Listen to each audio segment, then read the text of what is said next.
investments para sa mas magandang health service. Yan ang tugon ng Philippine Health Insurance Corporation o PhilHealth sa gitna ng kontrobersyal nilang reserve funds na aabot sa 600 bilyong piso. Pero pagpalag ng isang mambabatas, tila nagmukha na silang business enterprise dahil sa hakbang na ito. Narito ang report ni Kyle Bulyas.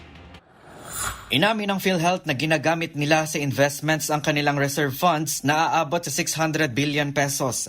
Ayon kay Antipolo 2nd District Representative Romeo Acop, aminado ang PhilHealth na bagamat ipinangbabayad nila ang subsidy mula sa pamahalaan para sa premium ng mga senior citizen, ginagamit din nila ito sa iba pang investments.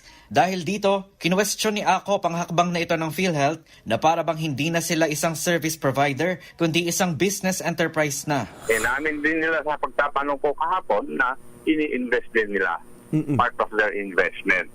So sabi ko, hindi ba dapat ibigay natin sa benepisyo benefit packages? Opo. Or end pala ayon sa batas. Ibaba natin yung premium na binabayaran ng mga enrolled dyan ng mga Pilipino. Yes. Yun ang sinasabi ng batas eh. Opo. Hindi naman po sinabi na i-invest ninyo. Sabi ni Acop, naglalaro sa 700 billion pesos ang kabuoang pondo ng PhilHealth bunga ng kanilang mga investment.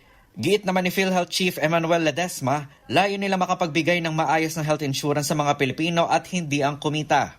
Tiniyak din ito na hindi nagagalaw ang mga kontribusyon sa kabila ng kanilang mga investment. Bukod dito, nangako si Ledesma na papalawakin pa nila ang kanilang mga benefit packages sa susunod na taon. Samantala, nilino naman ni Acop na hindi hearing ang kanilang isinagawa kahapon, kundi isang briefing lamang dahil hindi naman under oath ang PhilHealth noong sila ay tinatanong.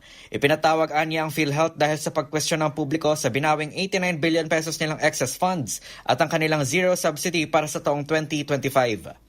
Para sa MBC TV Network News, ito si Kyle Bulyas ng DZRH, una sa Pilipinas, una sa Pilipino.